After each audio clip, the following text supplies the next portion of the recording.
Ron DeSantis' campaign is crumbling. We will talk in a moment about the firing of 12 staffers. But first of all, honestly, I don't know if he doesn't realize how pathetic he seems and looks when he does interviews.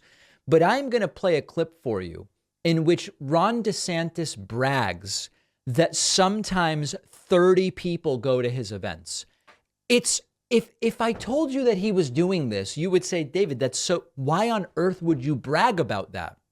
Any normal person would know 30 people is nothing to brag about. I can't explain it. I can't. Maybe he's just really bad at this. I don't know.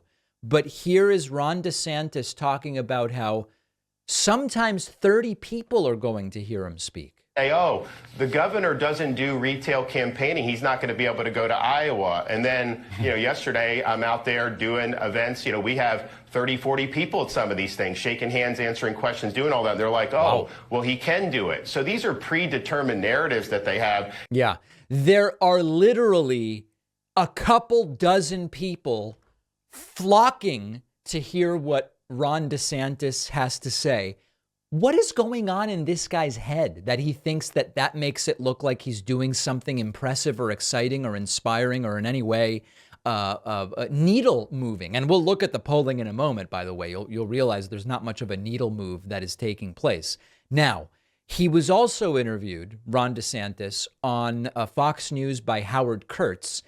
And he finally seems willing to go after Trump a little more directly, except before we get all up in arms about what great strength this is telegraphing, he's willing to criticize Trump now on the same material and with the same lines that Chris Christie started criticizing Trump. Here he is talking about how Trump didn't really build that much of the border wall.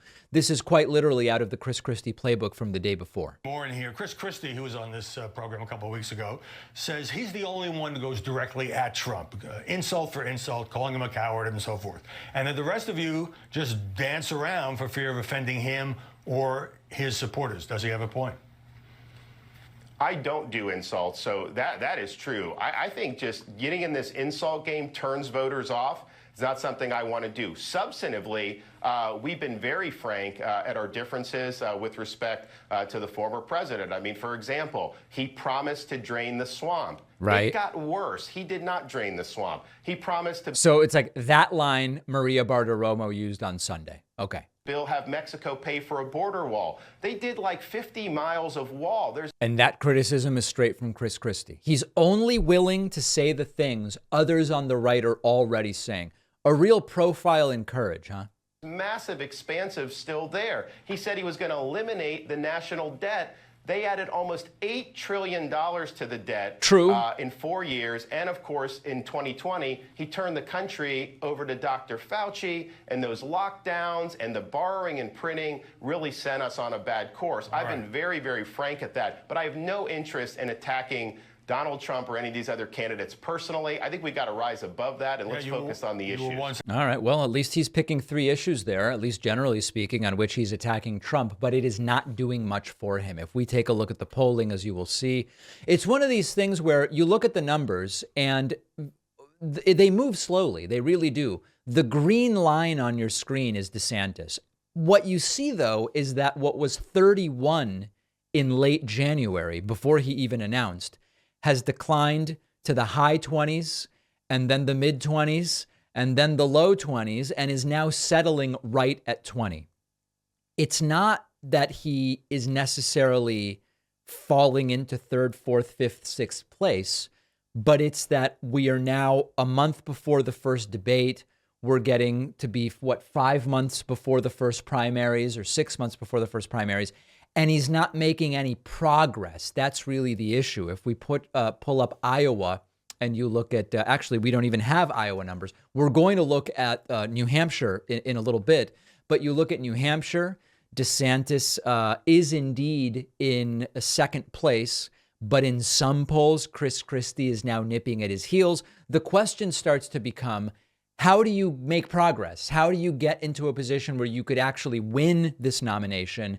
It seems that DeSantis donors aren't buying it. And to some degree, DeSantis isn't buying it because he's starting to fire people. I want to talk about that next. We need to teach kids to think critically and independently, and we aren't doing a good enough job of it. I have a book right here that teaches kids critical thinking. I wrote this book, and it's available on Amazon at davidpakman.com/book. This is told through the story of a kid detective. The idea is critical thinking, thinking independently, is like solving a mystery.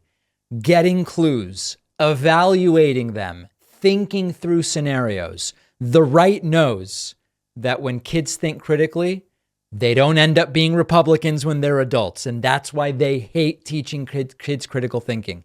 This book alone won't solve the problem, but it will get kids interested.